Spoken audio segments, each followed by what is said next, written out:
So which year? Third, fourth year. And MTech? Right, now it's CSE. So has anybody done programming in mobile computing or in a mobile phone? Has anybody done any programming before? So tell me which phones you have programmed. Android? Java based, but which phone model? Okay, so what Java did you use? Did you use J2A? Because if you just use the standard, it will not run on the phone.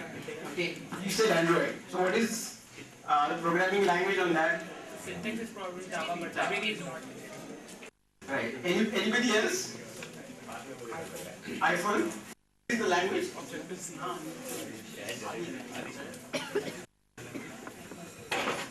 So which language?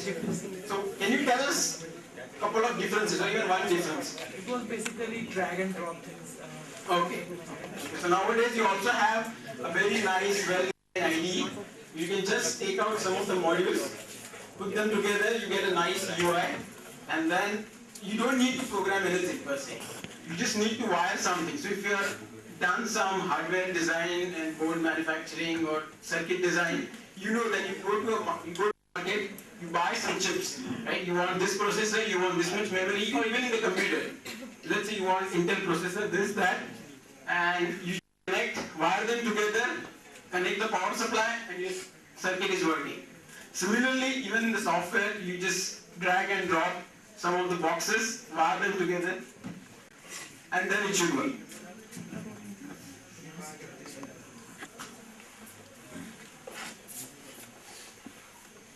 Last but please, let's not disturb the class by keeping phones. Email that why Right. are we not be programming in Android or Windows? So let's start with all the questions before I start giving you the question.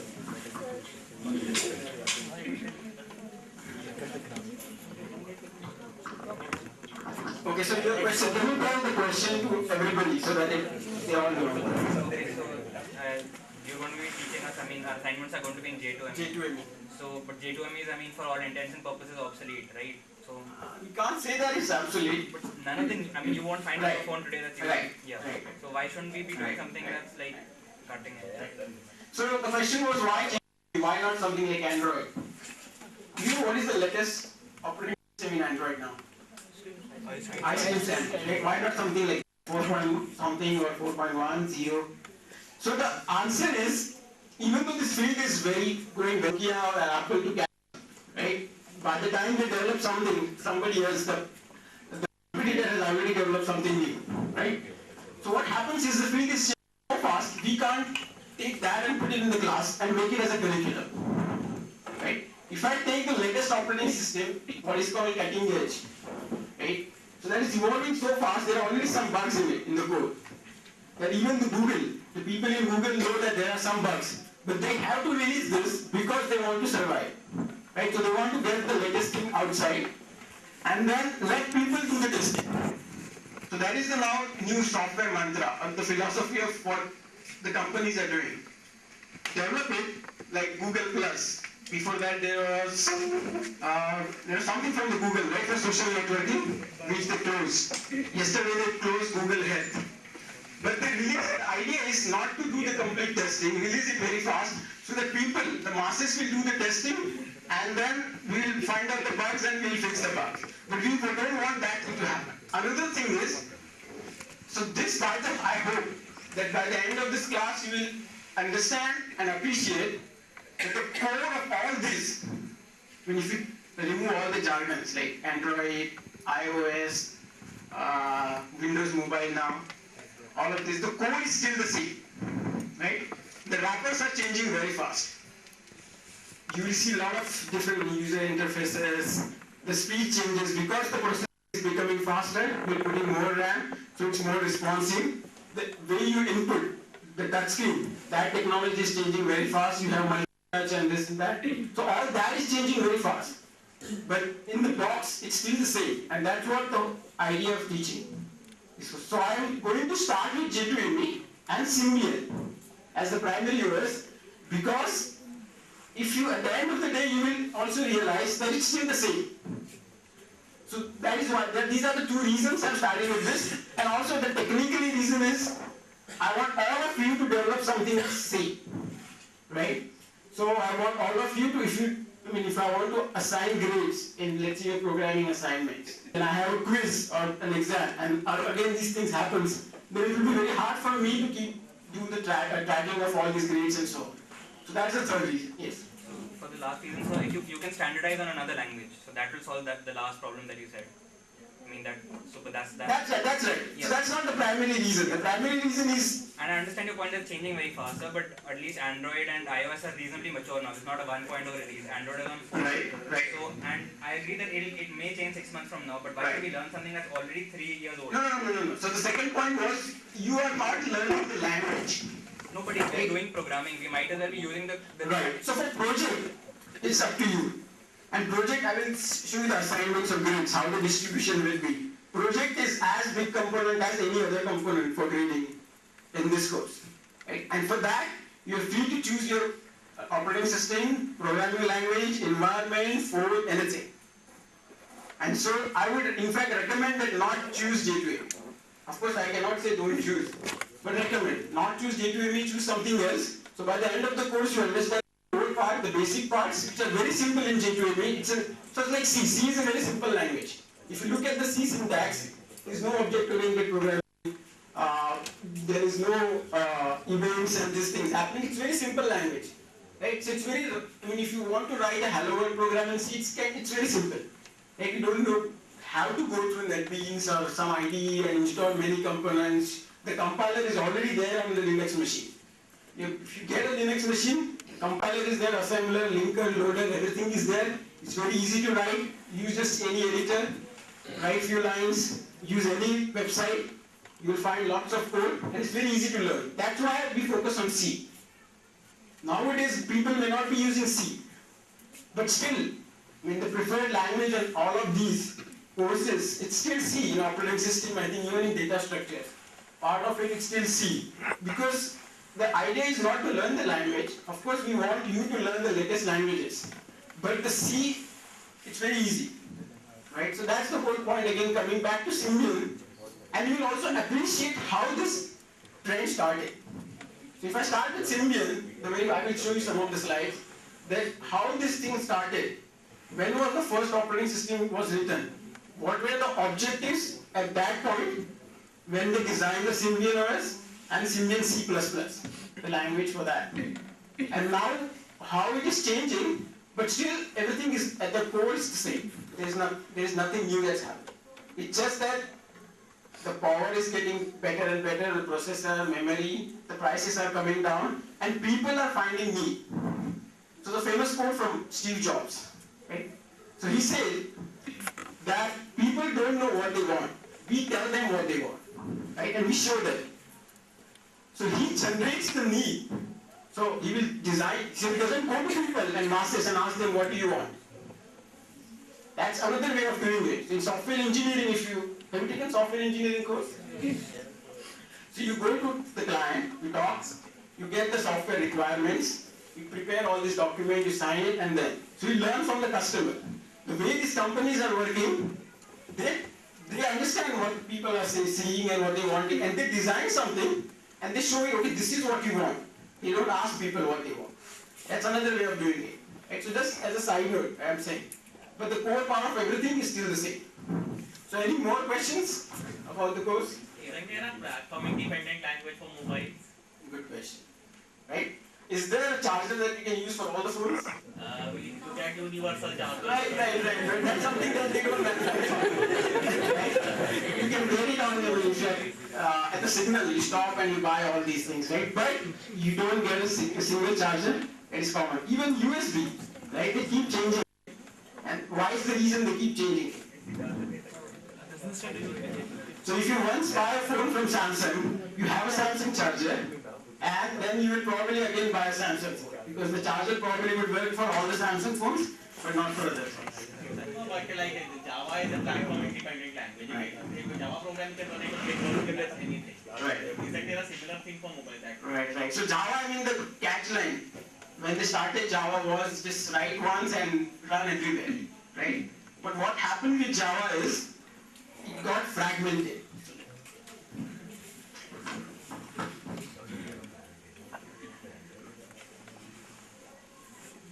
So that's the word they typically in software domain they use, fragmented.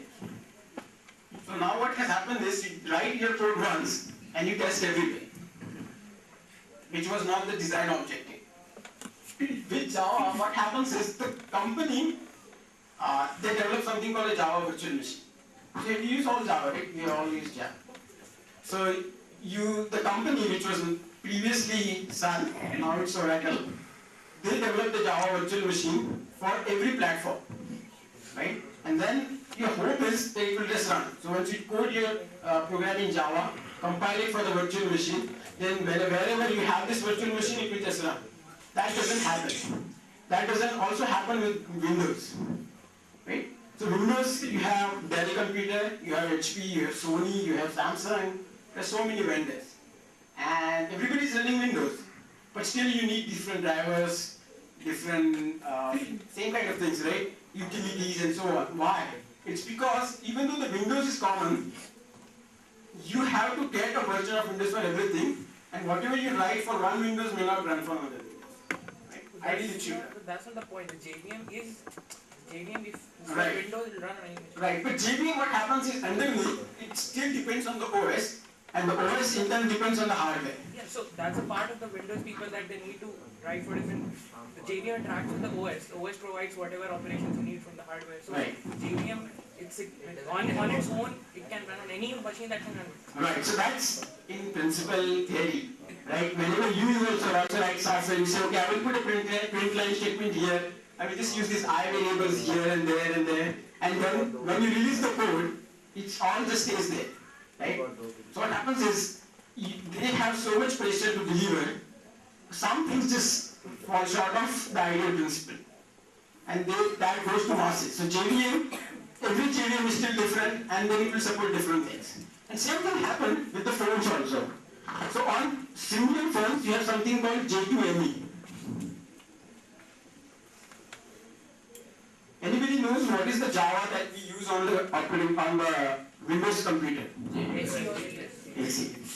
Or E. Enterprise. But SE is the, I think, standard edition. And what is that? Micro. Micro edition on mobile. You can say anything. I think it is micro. Right? So ideally, Java was developed not for the SE or E environment. It was developed so that it will run on ATM machines, in your car, and these kind of platforms. So when the company came up with Java, their whole point was to run it on phones, ATMs, all the car builder, automatic door, and everywhere. Because in that space there was a lot of different programming languages, and they wanted to standardize that. Java is run on 3 billion devices.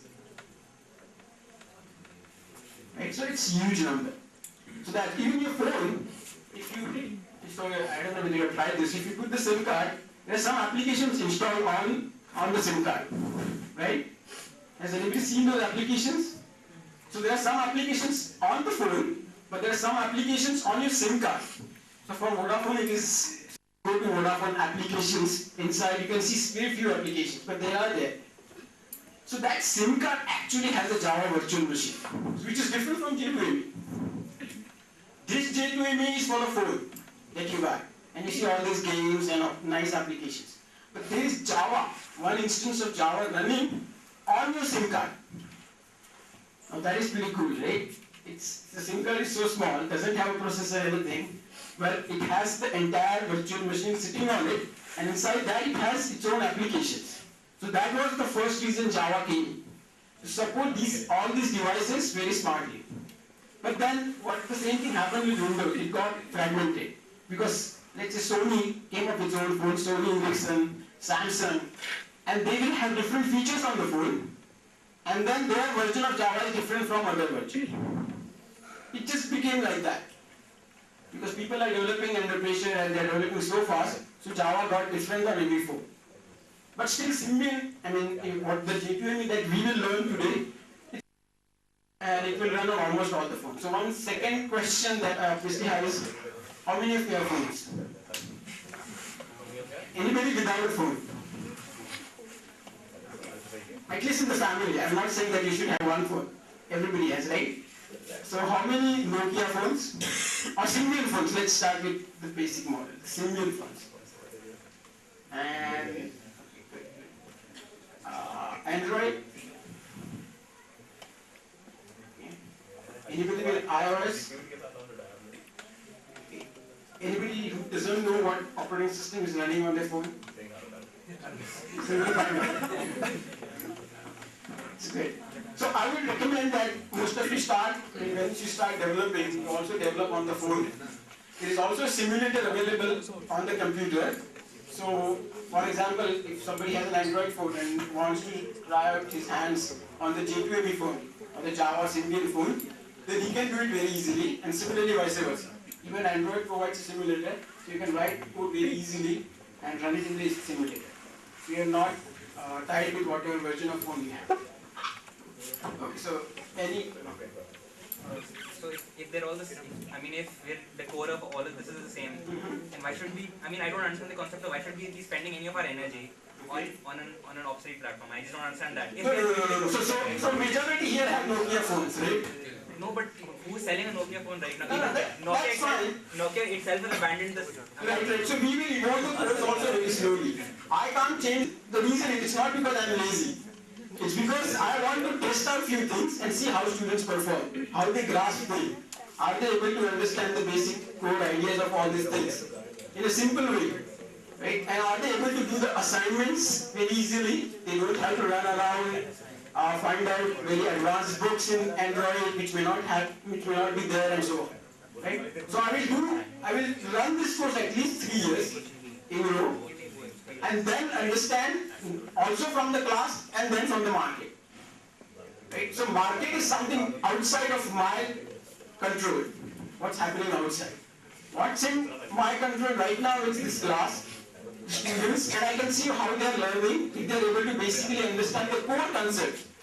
Don't worry about J2ME or Android or anything. Can they understand what is that big difference between writing a code on your desktop or on your server as opposed to on your mobile phone? What is the operating system differences between these two? If they are able to understand all these things with this fancy, and then I will see and make a judgment about whether to change it, and if from the market also I will keep on updating my knowledge, and if I see that there is really a need now, because there are so many new core ideas which are not there in Symbian and which are there in Android, then I will have to change.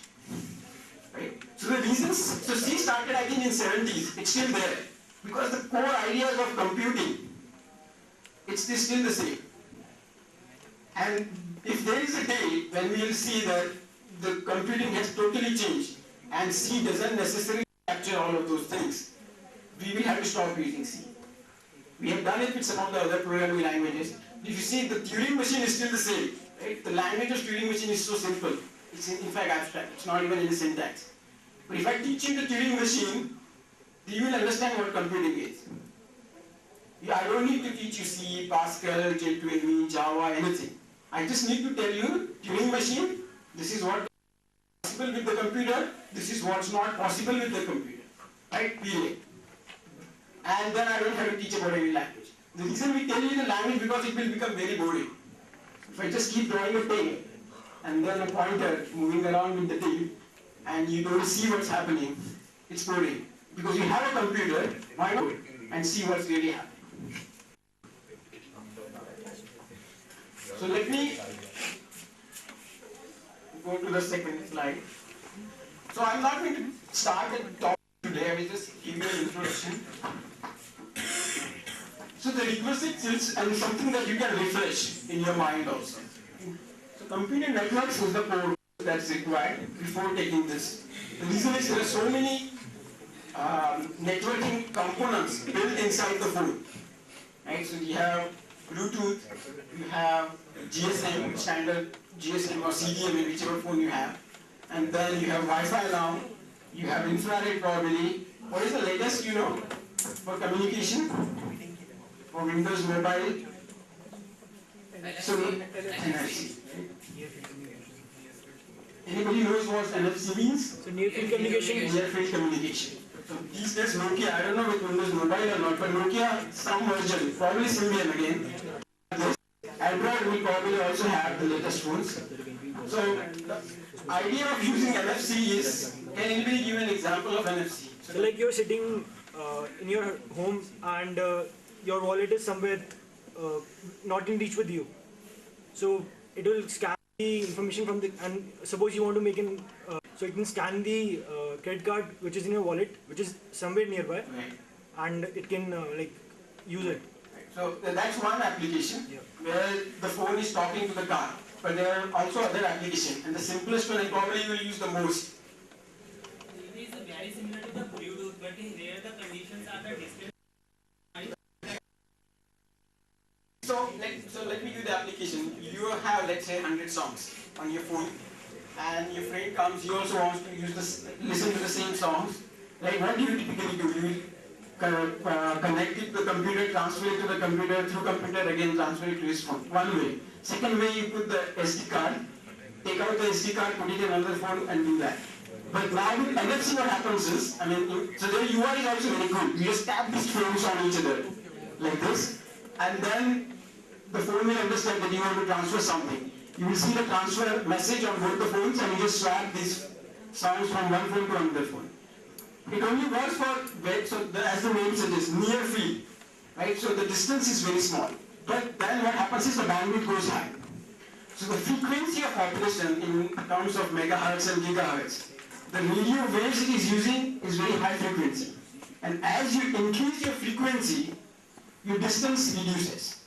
It's the standard because of the wavelength formula, right? So that is the application of NFC. And so idea is there are so many communication interfaces that it's required to have some knowledge of old TCP/IP, so you know how to connect, open a socket, connect to the server and send data.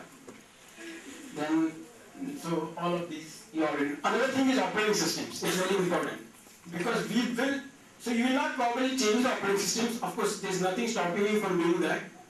If you select a project where you actually modify something in Android, that's well and good. But the course will not have it. But the idea is you should know what a kernel is, what user space is, what kernel space is. So let's refresh the knowledge. What is a kernel? Interface between the operating No. So kernel is part of the operating system. So you said interface between? the operating system and the hardware. So all the application running on the operating system, it interacts with the hardware through the kernel. But yeah, so we are defining kernel in terms of the operating system, right? But we need a clear definition because there is kernel is part of operating system. Right. So one way you say that communicates with the hardware and so on, but independent of the hardware, what happens in the kernel is, so it doesn't matter whether it's a hardware. So what you can have is Linux can run in a virtual machine, right? There is no hardware there. But still Linux has a kernel. So in principle what kernel means is that part of the operating system which is very core to the operating system. So for example, processes. That's one thing that is most important to OS. Without processes, there is no reason to have an OS. Without processes, you don't need to have an OS. So you have OS because you want to execute something. You want to execute a program. And for that you need processes, and that is something that kernel takes care of. Right? So that is one of the core things. Another core thing is the memory, the RAM. You have this, all of this. And this, by the way, at the end is the hardware. All the components that are core to the operating systems, this fall under the kernel. And from security point of view, there are some things which are privileged and some things which are non-privileged. So in Linux you have super user and you can do something. Otherwise you can't do those things, right? So all of that is part of the kernel. So you say, if I want to execute an operation, I take kernel level permissions. So those things are part of the kernel, and then you have all the user programs. What is the difference between a thread and a process?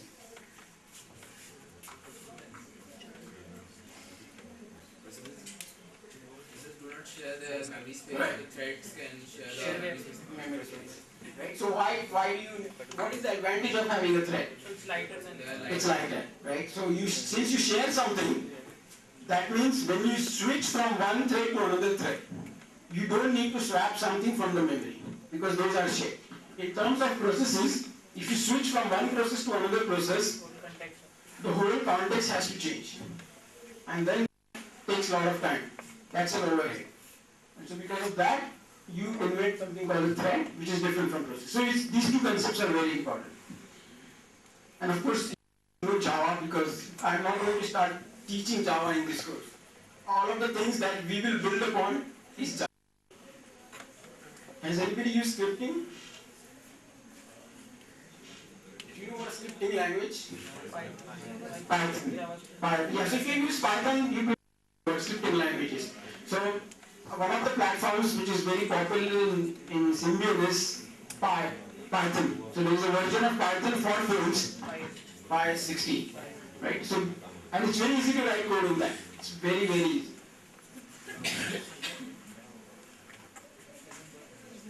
Okay, so let's come maybe to the most important part. Grades. So this is the distribution.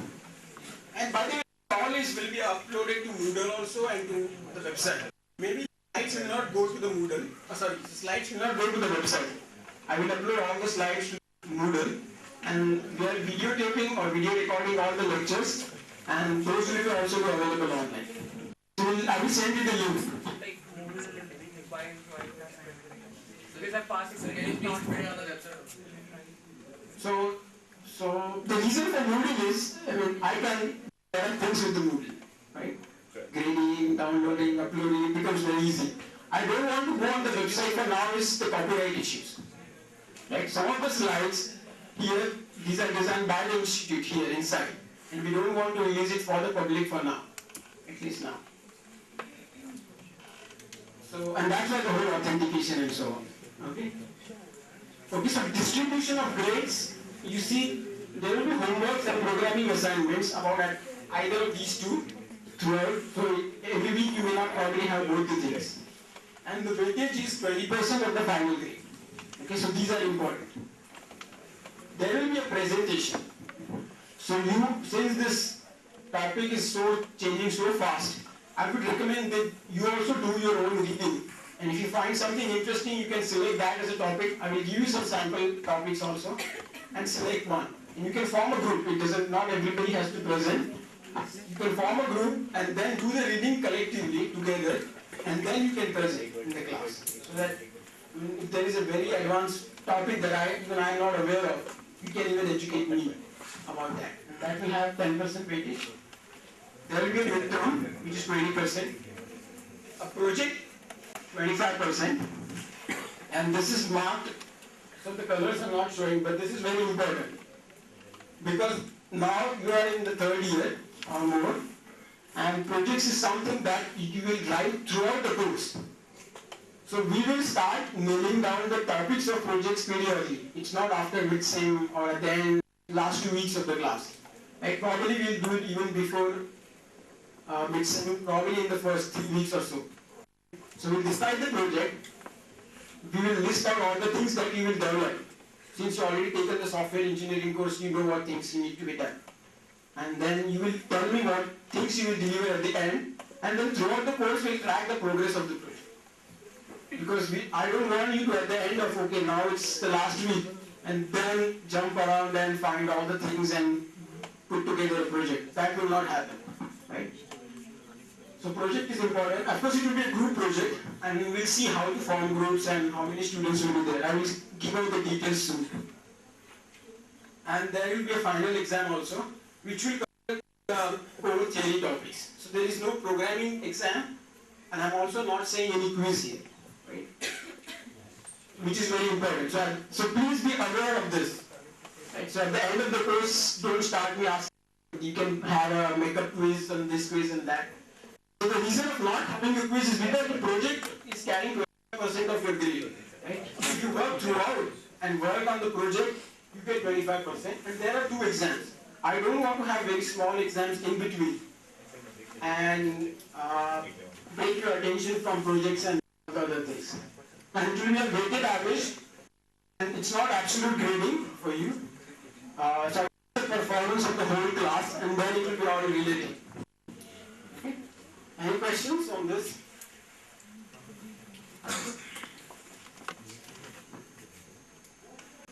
So there is an honor code. So no copying in any of the things.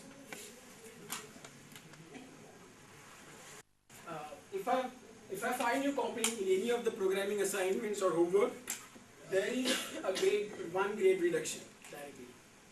Okay. If you are caught in the second offense, then it's a fail grade. Okay. So if you, let's say you are doing a programming assignment, it's very late and you are not able to complete, it's okay to not submit it. What it's not much. It will be 20%, it's for the whole term. If you lose one, let's say you have 10 of these, you just lose 2%. It's not much, may not even affect your final grade. But if you copy, it will surely affect. And if you copy second time, there's no point in taking the course. And I'm very strict about this.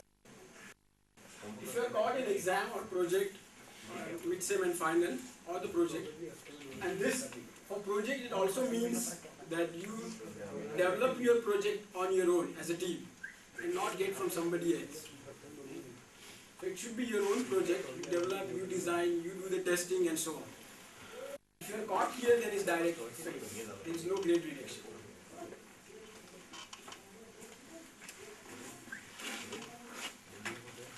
So I will give you a little background about other courses. This is not the first person who is teaching this course. These courses have been going on throughout the world. So the reason of having a mobile computing course other than just computing is because this device, typically called as ICT device, it's an information device. You get a lot of information on this and a lot of communication also on this. This has been growing very fast. It's becoming affordable and it's becoming truly pervasive. You know the meaning of pervasive? Pervasive means everywhere. Right?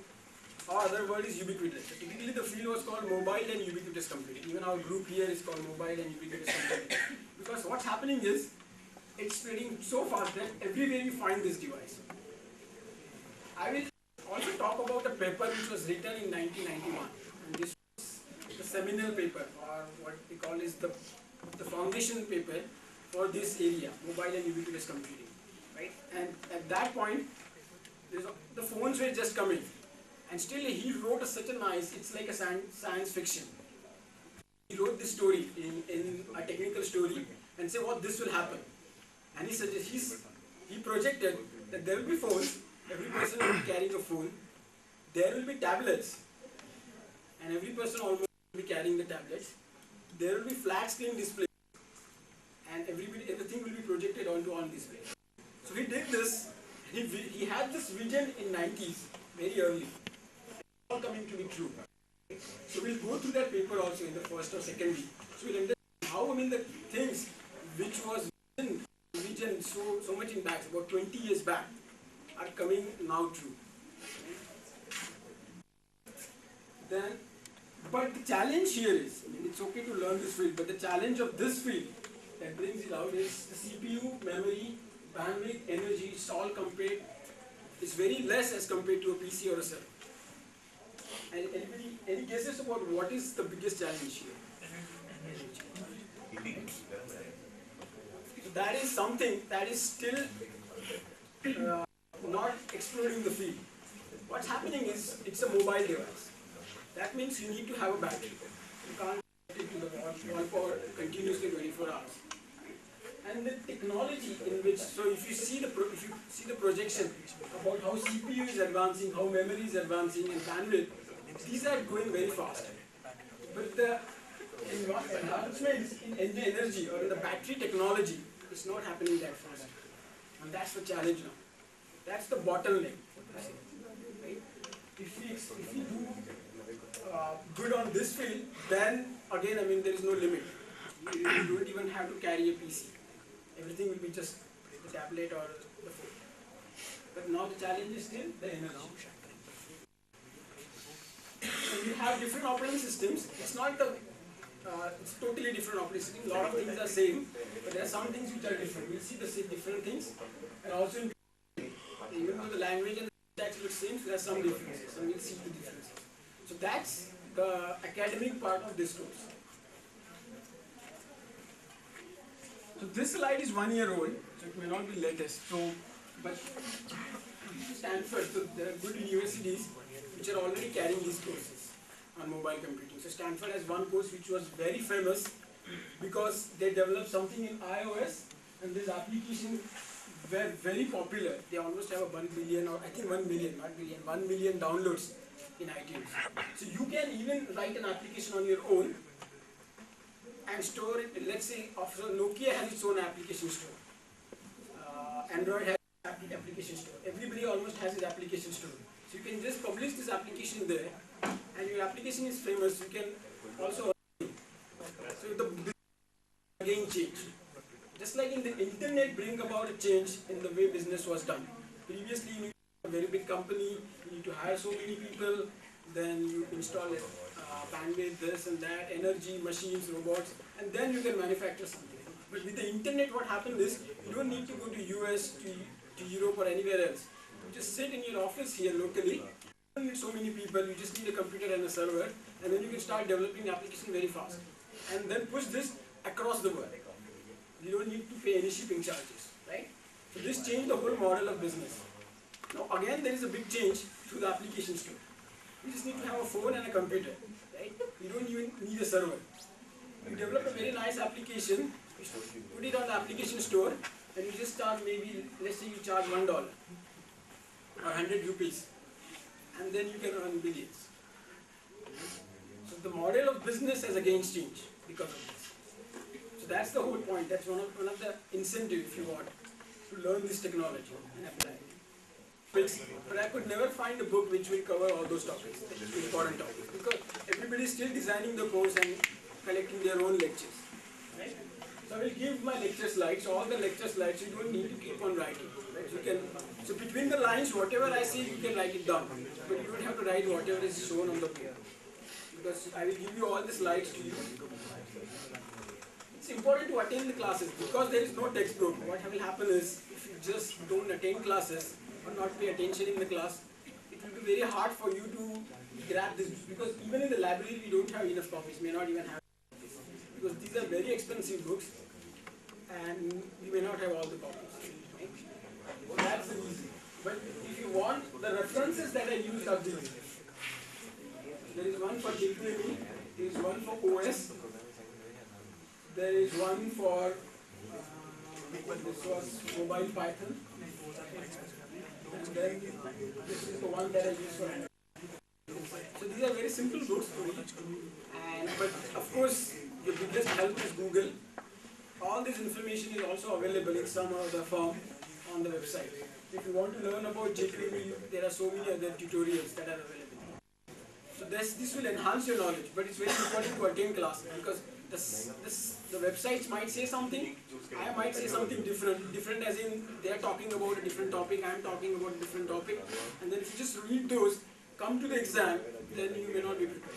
But you are video recording all the lectures, so somebody can just check video.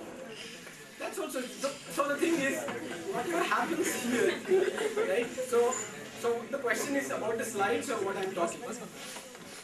No, whatever lecture is video, getting video recorded. So somebody can just watch that video. That's also, so if you're able to learn that, I mean, I don't know the quality of this, right? So I need to find out whether, so whatever I speak and you speak and there is some noise here and there, whether you can hear all of those things, what is the quality, and if you're able to offline just view the videos, that's fine. So that's why I'm interactive. So another thing is attendance, I'm not taking any attendance, right? So there is no grade for that. But what I've seen is, if you are present here mentally, more important mentally, then you grasp more things. If you just sit in a corner and just view the videos, it's not the same thing. Right? Also, there are some questions you might get when you are here. If you are there and then you have some questions, you may not be able to even get in touch with me and ask me those questions. That's why being here, mentally present, is very important.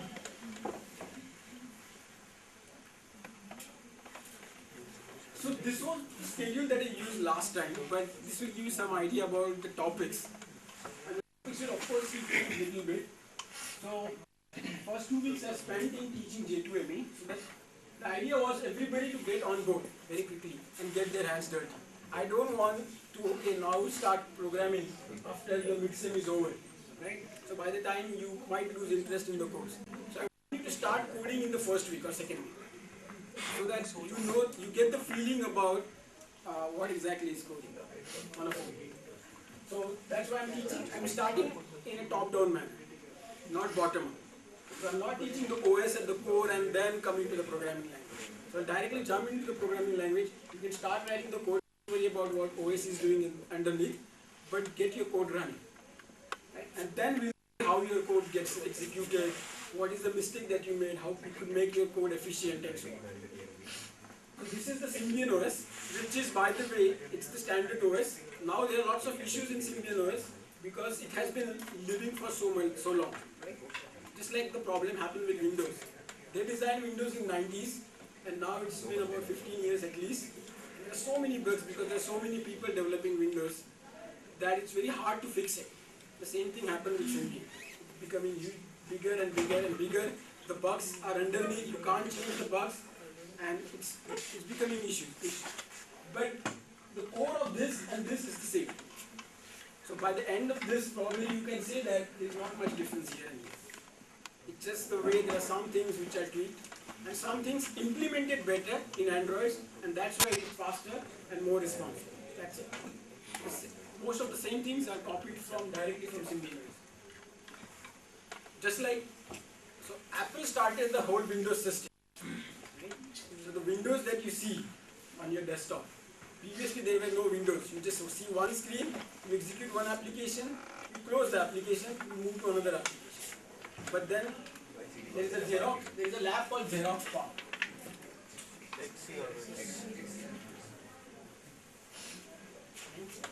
So they invented the concept of Windows and it changed everything on the desktop. Now you can open multiple applications, you look at one and then go to another application and so on. Right? So it changed the way we do computing now. And this was then copied by Apple. They brought it in their operating system called Macintosh and then it was copied by Windows. So the point here is one research lab for where there's some smart people, they design something and then slowly comes to one company and then another company copies it and so on. Right? So if you learn this, you don't need to go through all of this chain. The paper that I talked about, which projected that there will be phones and tablets, also came from here. Right? So the same people projected that there will be so many phones, there will be tablets and there will be pods. The iPod or the MP3 player that we are seeing. They projected even that and the flat screen display. Right? Again it came from here and after maybe 15 years it was copied by Apple and then it emerged. Everybody is doing it. So if you learn it from here, from the core paper, then you don't need to go through this chain and learn everything new. So just learn it once. Then so 1 week I will spend probably in Python because you all know Python. I will show you the difference between programming here and here. It's a scripting language. So if you want to test out something, whether your phone can do this or that, you can very easily write even write on your phone. You don't even need an editor if you're comfortable writing on the phone. Right? Just write your program there and then just execute it there. No compilation, nothing. Right? So it becomes, now your phone, anybody can program even without using a desktop. Then I spend some times on the presentations that you do. Then the important concept of sensing. We cannot say the topic is complete without sensing because the game-changing thing of this era was multi-touch. Right? When they had the multi-touch on the phone, it all changed. It was very hard to do the traversing. So sensing is one form of, the multi-touch is one form of sensing. See what are other sensors. Anybody know the sensors that they have on the phone nowadays? So proximity sensor. So do you know, so what is the proximity sensor? So like when you talk on the phone, the proximity sensor over here. It saves it backlit so to save battery So that's automatically. one thing Apple decided to have it for sure. One thing was multi-touch, because if you want to swap in different screens, right? So when you swipe it, what happens is you put your finger here and then you move it. For that you will need a multi-touch also, right? Because you're changing it so fast or such a high rate that you need a technology that can detect this. And after that, you could have so many applications on the phone. Otherwise, it was only buttons. Right? So multi-touch was the same, proximity sensor, okay, gravity sensor for Games. so accelerometer is something that detects the gravity, the force, acceleration. Right? So if you drop your phone, it can detect in which axis it is falling. Right? So if the sensor is called accelerometer. Anything else?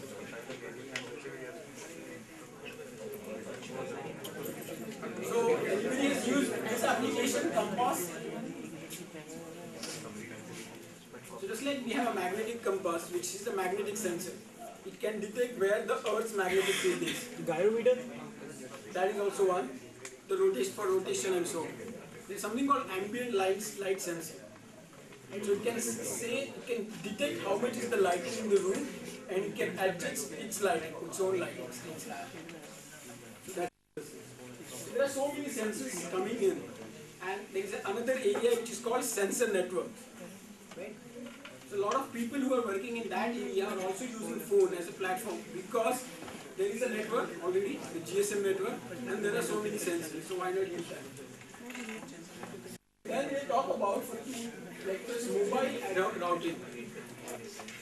So again, this topic is not very relevant today, but it will become relevant maybe later. What happens is, all the communication that you do goes through a base station. So if you make a phone call, the phone call is placed by connecting you to the base station, and through the backhaul network of the base station, it gets routed. Okay? So that is one way of communication. Even for Wi-Fi, there is an access point which also is a base station. So it's the central point. You always need these central points to communicate. But there is another way of communication where you don't need these central points. And that is what is called ad hoc routing. What happens is, so just like you can do a file sharing as peer-to-peer, right? You can swap files between your peers. And there what happens is, there is no central point where the files are stored and then copied. You just directly copy it from one computer to another computer. The same thing you can do here with mobile ad hoc routing. So I will teach you the concepts of how this routing can be done. So let's say tomorrow, or there will be some where you will have about tens or hundreds of devices sitting in every room, which are mobile and wireless. Then if I want to send a message to my computer in the office, I don't need to connect to a base station. Even if the base station is down, I can send that message from this room to that room. It will go to the next floor, maybe from the stairs, from somebody's phone, and then from there to the office. Right? And same thing I can do.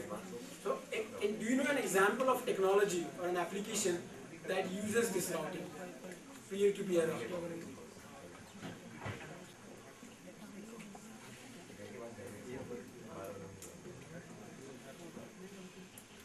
So a technology that is primarily doing something at peer-to-peer level.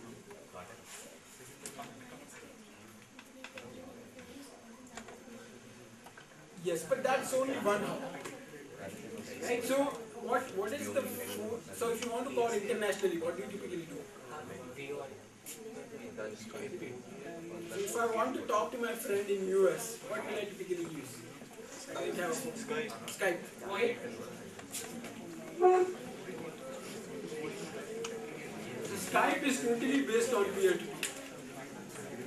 The only time it connects to the central server is when it wants to authenticate you.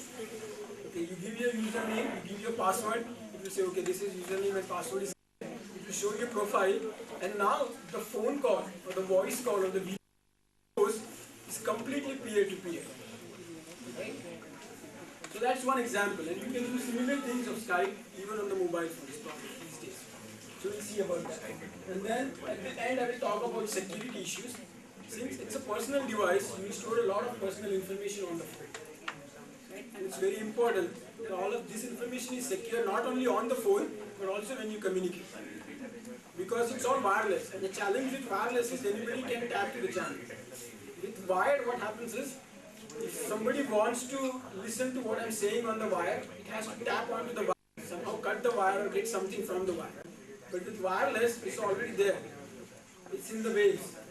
So you just need an antenna to grab everything and then use it. I mean, so for example, for Wi-Fi, there's so many things that you share, but anybody can get this packets, crack the password, and then steal all the information. And most of the attacks, now terrorist attacks, are through these networks. Right?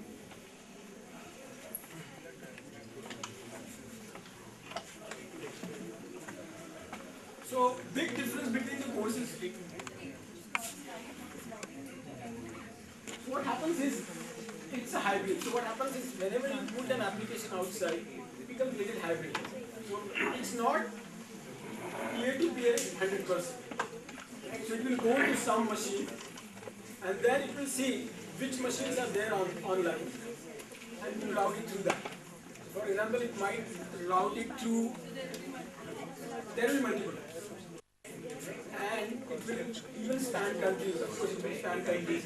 But the routers are defined, which routers will be used, or which machines will be used, which servers will be used, only time when you join. And that call will never go through Skype. Another example of Gmail. With Gmail, what happens is when you log on, you get your emails from a server, from a Google server. That server is sitting inside Google Office. So every time you connect to the Google server. Now with Skype, you will just connect to the Skype server once. And verify that. After that, the call will directly go to some other route, and not to Skype.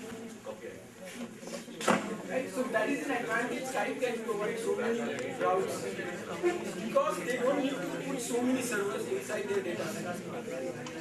Because not everybody is calling through their data center. Everybody is just calling. So for example, if the call is from Delhi to Bombay, it will stay within Delhi to Bombay. It will never go to the company where Skype.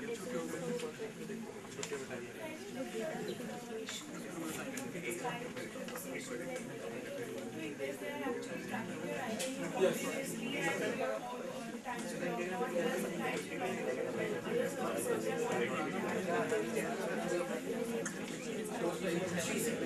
Right.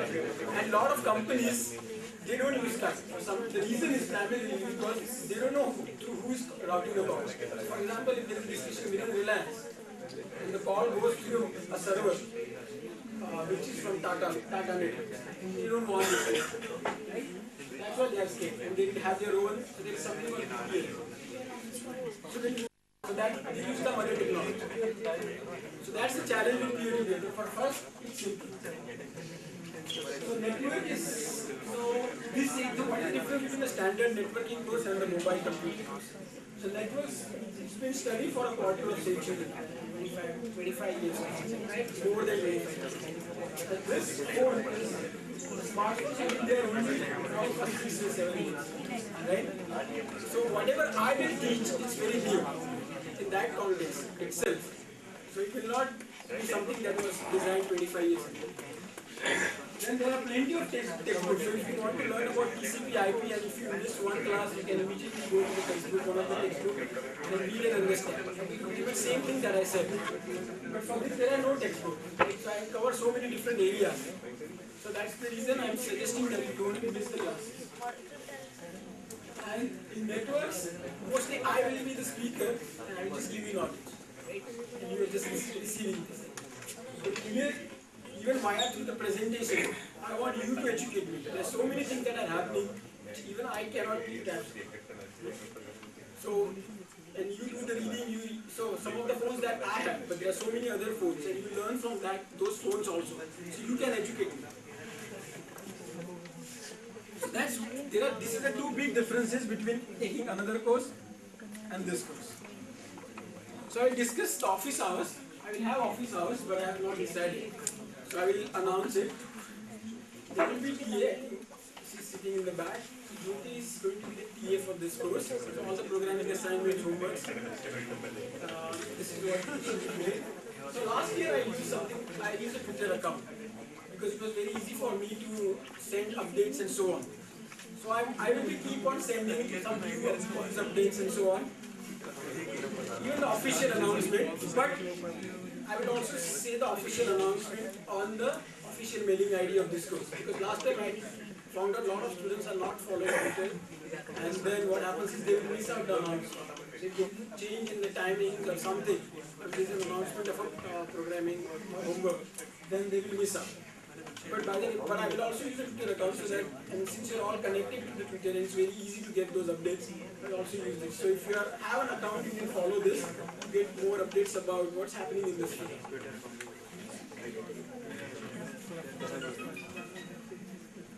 This we already covered. Okay.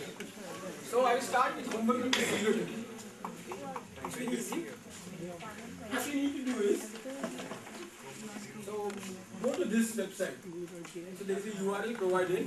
So this is a shortened URL for a Google document which is created in our IIIT-D Google domain. And so you will see, you can put your name, your roll number, and then I have said information about your phone or tablet. So I'm asking simple questions about what is the make of it, what is the operating system, if you know, what kind of sensors it has. So fill in all that information. Okay.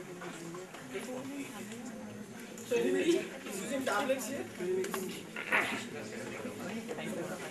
So we will have projects even on the tablets. So you have to come up with the idea. So I'm not going to discuss much in detail about projects today.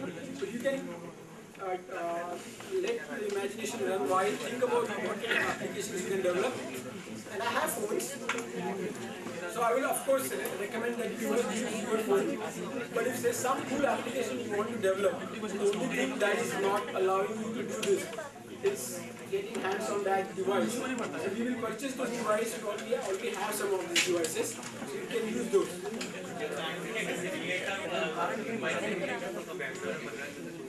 It's there.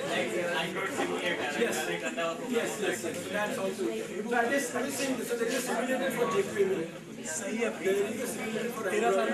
Windows I haven't tried, but for these two it's very well developed.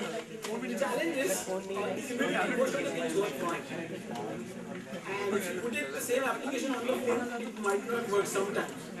Again, the thing is because the computer is so advanced, it can support so many processes and so on, it can run your code. But the bug that you have introduced in the code, it will come up only when you put it on the device, really. So there are some drawbacks of using simulation, but for most of the practical purposes, it can be. So another thing is on the Moodle, I don't think the course. So I checked in the morning, the course is not been created, 5:35.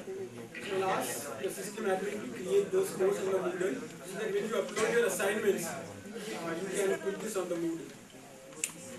But I will let you know when this is done.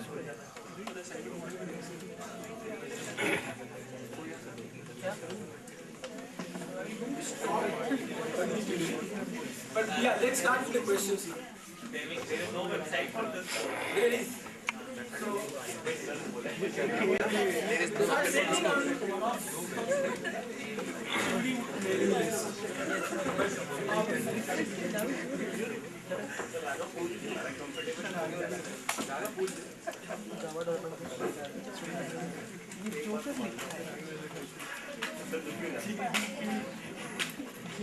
पढ़ाई के अलावा कुछ करना So this is the URL for the course. All the information that I shared today is already there on this. Of course, you all know my mailing address. So if you have any questions, you can email me. So, anything else? I think let's stop here today. So next time I will give you a little history about what mobile computing is, and then we will get into coding for Java. That I have not yet decided. So I will look at what are these other things, other engagements, like there are meetings that I want to see. Then I will announce it in a week or two. Yes, so whenever I am free in the office, you can come to our office. For office hours, I don't know.